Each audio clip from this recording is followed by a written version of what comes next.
Top 10 outdated laws you didn't know you were breaking. In the plan of things, the United States is an exceptionally youthful country.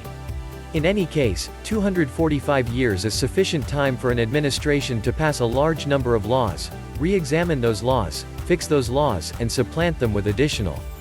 Then think about that huge number of state, country, and neighborhood governments the nation over have been doing likewise this entire time.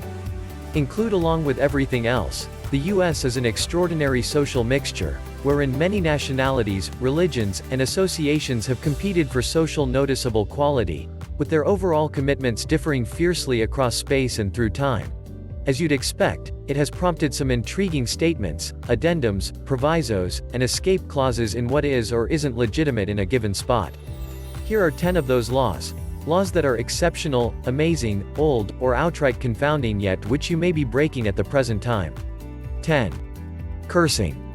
Worldwide blasphemy laws. The degree to which the U.S. as a Christian country is a subject of discussion, yet you can't deny its impact regardless of where you stand.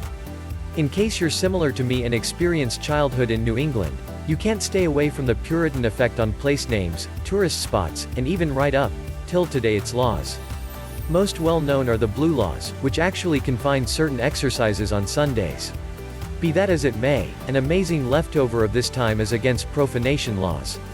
In spite of the fact that the central government has conceded to the First Amendment of the Constitution and shunned restricting profanation, numerous states picked an alternate path.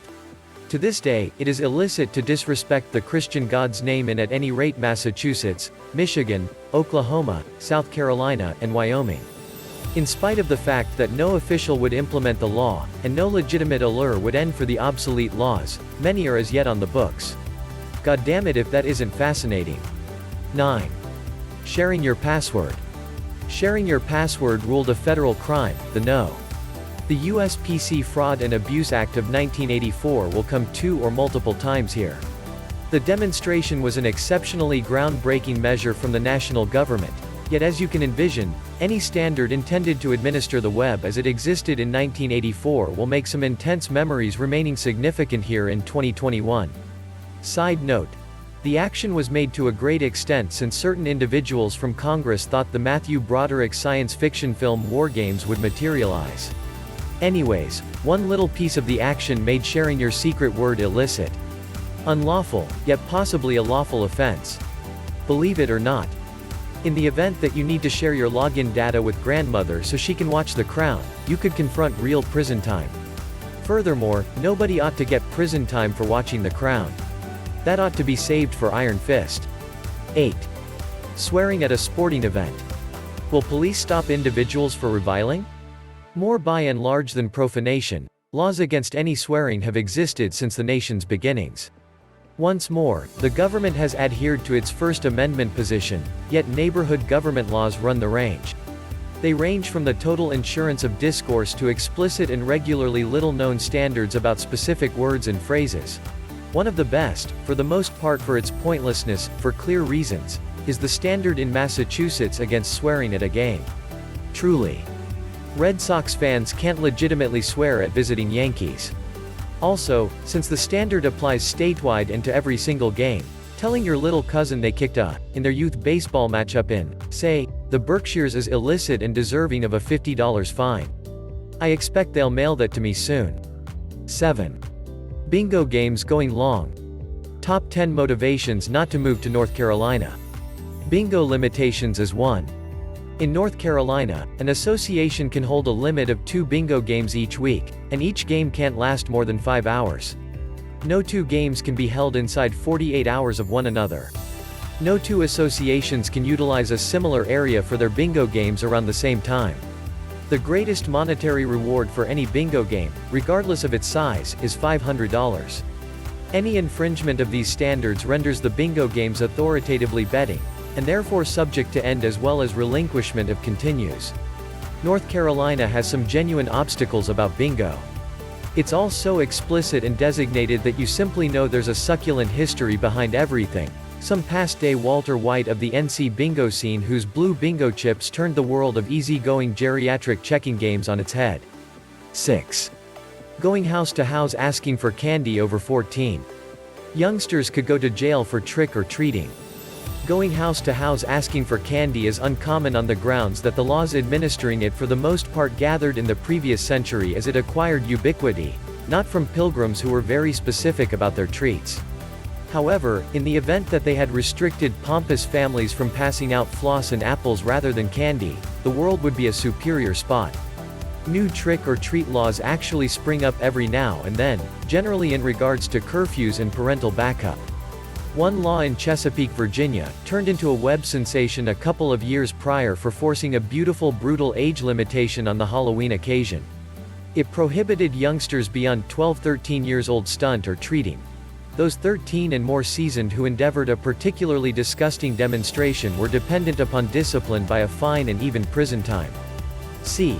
This isn't the plague a very long time in the old country where little Klaus needed to venture up at age 9 and head the family after dad passed. Long-term olds are still kids.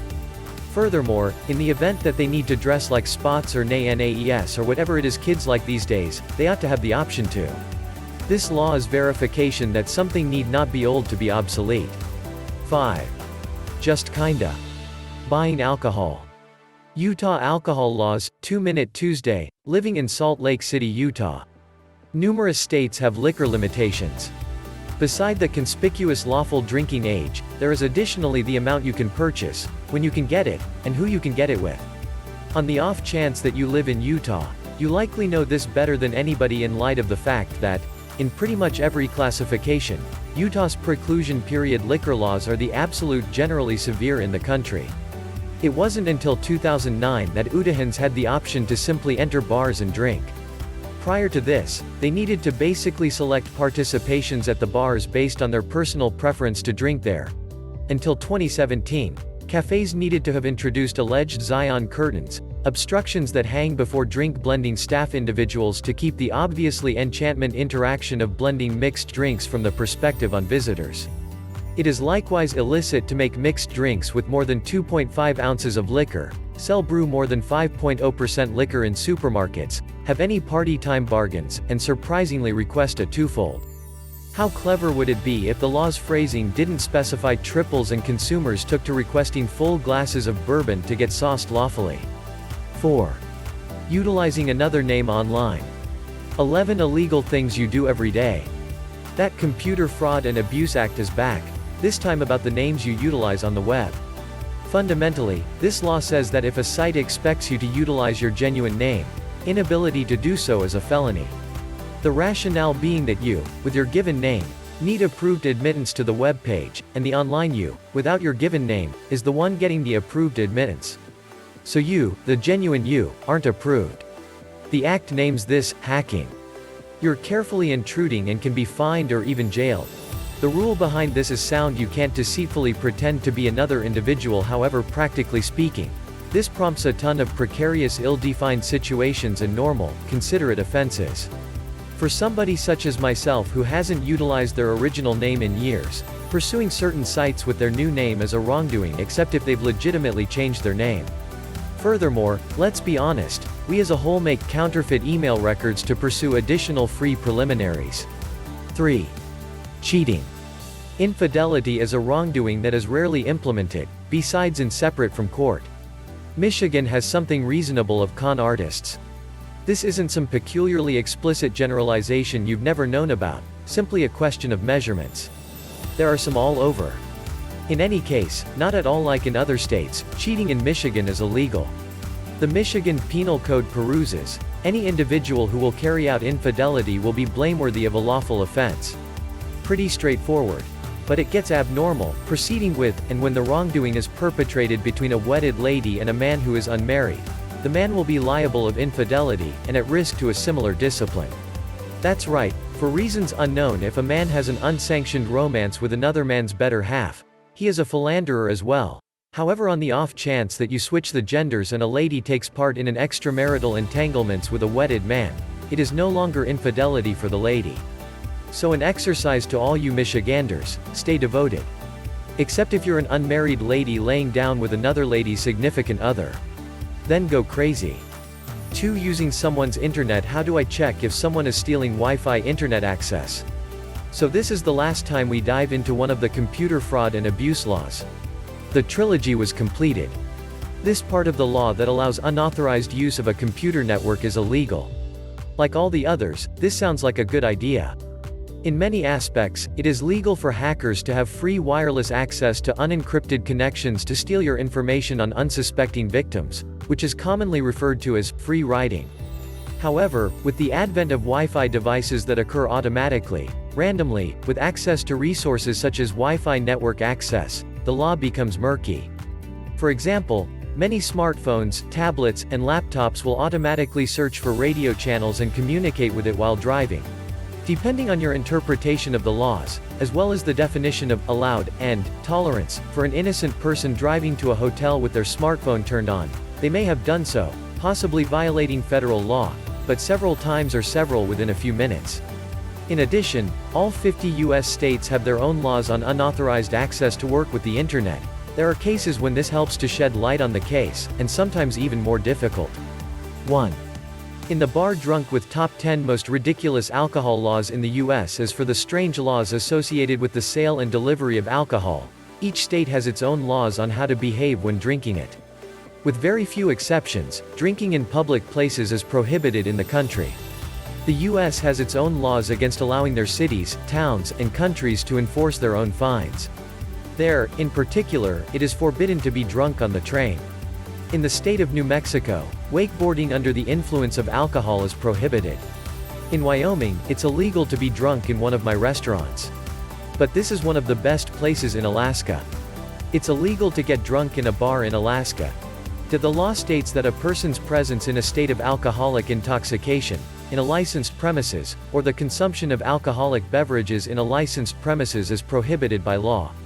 A person who serves the Lord must have a child, just as the law says that he cannot sell, give away or sell alcoholic beverages to a person's stew.